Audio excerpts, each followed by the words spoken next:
And I think that what you're doing is so important, especially when you talk about gig workers, these people that have absolutely no protection from anything, especially. And a lot of times, and specifically women of color in domestic work, like there are so many people that are in caregiving jobs, whether it's personal, professional, and there's nothing for them. Like, it's, and it just depends on where, and those tend to be jobs that are done by women. Yes, and we know that the wage gap is real. I mean, you talk about that often. We talk about it every year when it comes that time of year to really bring that back up. But we should not lose sight of that. If you're not paying women a living wage, then you hurt that woman, whether she is a family of one, single, I should say, or whether she's married or partnered up in some other kind of way. You hurt her. If she has children, you're hurting her children, you're hurting her community. So why wouldn't we want workers, no matter who they are in the world, to receive a living wage? And when workers receive living wages, 70% of our economy is a consumer-based economy. Guess what? They're spending that money, baby. And that means that the local businesses will be robust. It is a ripple effect. They can afford things because they would have extra money around that they could spend, and that is what happens. But when people don't make a living wage, then they don't have that extra money and they are not spending it, and it hurts the entire economy. So this is a win-win for everybody. I want to shout out Shavru and the team at One Fair Wage. 13 ballot initiatives next year, 2024. Vote yourself a raise, baby. And we are somebody who will be side by side with One Fair Wage, helping with those ballot initiatives. Speaking with Senator Nina Turner, it's great when you can do that cross-pollination, and the fact that One Fair Wage is willing to do that, which is great. As you know, when Senator Sanders was running for president, one of the areas that he really emphasized was Scandinavia in terms of what they're able to accomplish in the labor force. They don't have a minimum wage, but they are so unionized across the board that they do make a living wage. They don't need a minimum wage. Can you talk about the importance of expanding this labor movement in light of what has happened with UAW, in light of what has happened with SAG-AFTRA, and everybody who's out in the fight right now? Because trying to get the government, our bought-off politicians, to raise the minimum wage is basically an impossible path forward. But if we are able to increase our labor strength, that forces the hand ostensibly. Oh, yeah, we're doing that. I mean, this was labeled Solidarity Summer. We're now into Solidarity Fall. We will be Solidarity Winter, Solidarity Spring, and Solidarity Summer all over again, baby. This is the season of solidarity. Let's put that out there. And I think what is happening in this country is really a marker for us that is really showing that workers are ready to flex their muscles and to bind together based on what they have in common.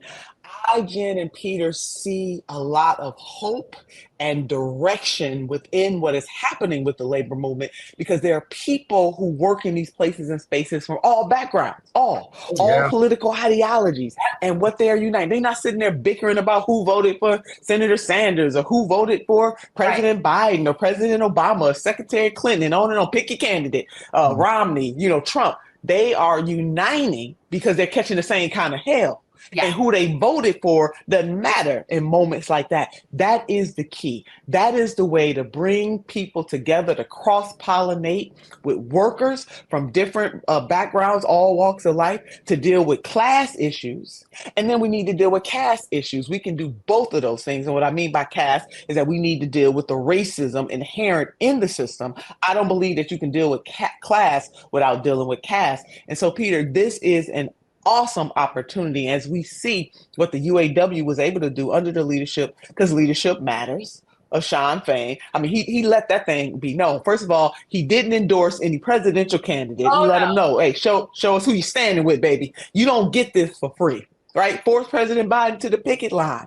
He did rolling strikes to be able to what? To preserve that strike fund, because although they have a multi-million-dollar strike fund, they also have 145,000 workers. And imagine if they all went on strike at the same time, baby, that money is not going to last long, because what they were doing was paying for Cobra, which gets us back to another thing that we all care about is universal health care. What the hell we paying Cobra for? But I'll put that in the parking lot. But they were able to pay for their medical benefits for the workers who did go out on strike and also give them a little stipend. And that is why I want your viewers and listeners to know that it is vitally important for us to have strike funds so that we can help workers, whether they're unionized or not. That is the beautiful thing. And that is the way we can come together. And Peter, your point about elected officials, another reason why I created We Are Somebody is that we can't keep waiting around for the right elected or the right group of elected or single elected. We got groups out there doing that, trying to get great people elected. Our Revolution comes to mind. PDA comes to mind, Progressive Democrats. That's a beautiful thing. But in the meantime, in between time, we need to be able to have wins that we, the people, control, which is not contingent solely on making sure good people get elected and then keep the spine once they get there. Don't get me started on that. How we elect folks and they lose their spine once they get there. I think that's an interview for another time. But if we get right into the labor fight, we can see wins in real time, things that we can actually control and have impact. So whether that's helping workers amplify, organize, or fund, or whether that's helping to organize, amplify, and fund ballot initiatives. Yeah. Nina, we would be amiss if we didn't bring up, obviously, one of the biggest reasons why people poo-poo on unions, not labor, but unions in particular, is because not all union leaders are created equal. We do not have to pinpoint, I'm sure you know who we're referring to in particular, but she's just one person in the equation. And then, of course, obviously, Shawn Fain is on the opposite end of where people who are in union leadership should be. So can you talk about the importance of having solid leadership? Because as I often point out, and we've talked about this publicly and privately, the big distinction when it was Bernie versus Hillary in 2016 is that whenever it was rank and file that had a say in the union endorsement, Bernie got it every time. And whenever it was the shareholders that had the final say, Hillary got it every time. To me, that is the clear distinction in the labor movement right now. Can you touch upon the importance of having solid union leadership? Well, you just laid it out, Peter. You're right. We've talked about it publicly. We talked about it privately. You just laid it out. Leadership does matter. Shawn Fain was a new leader. He wasn't playing games. He wasn't for the okie doke, the technical term. And he let his members, and they believed in the strategy that he was employing because they wanted to they wanted to win. They wanted somebody that was going to leave it all out on the field for them. And he proved that he was willing to do that. Sarah Nelson comes to mind as another labor leader willing to do that. Christian Smalls, new to the game. I tell him all the time, it reminds me of a young Asa Philip Randolph, revolutionary baby, taking it to him. That is the kind of leadership that you need. Not leaders that kowtow to the brunch bunch in the bubble. There's enough of that.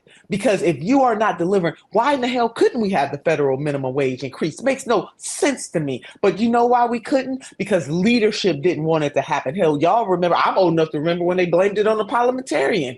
Oh. Because they ain't had let me keep it PG. They didn't have the intestinal fortitude, baby, to raise. They're the two most powerful people in the party that we have. So I think this is who we should be supporting right here. Come on, man. That's it. Manchin and the parliamentarian for vice president. Can you imagine that on one hand, the president is so powerful that we have to be so worried about that. And we don't vote for down ballots. We're just so worried about the president because he's so all powerful. But yet he can't get past the parliamentarian. Like, what would LBJ do?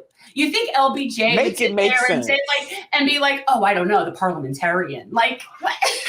I just take them out back. You singing my love language, then. Don't you start talking about LBJ. Now, we know LBJ has some problems. He called black people the N-word. I'm going to put that in the parking lot.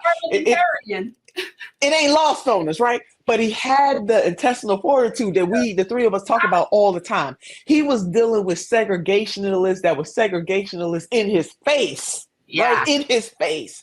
Can you imagine if this current president had to be the one to try to push through the 1964 Civil Rights Act or the 1965 Voting Rights Act? Baby, it wouldn't have happened. So you needed somebody with the chutzpah. Nice, warm, comfortable chair right next to his best buddy, Strom Thurmond. So we all know how that would have evolved. I mean, he can't stay awake long enough to pass legislation is part of the problem. All I know is the fact that Mr. Fain was not going to kowtow I love him. to the president. I do. I and love lo you, Shawn and Fain. behold, by not kowtowing to the president, what ended up I happening? tell him, like, call me. Yeah, they didn't get everything they wanted, but if you cannot deny that they got a very solid contract for their Oh, work. they did. One of the best we've seen in God knows how many years, and all because he said, I'm not locking arms with the Democratic Party establishment. I'm working on behalf of my people. And that's it. Thanks for watching.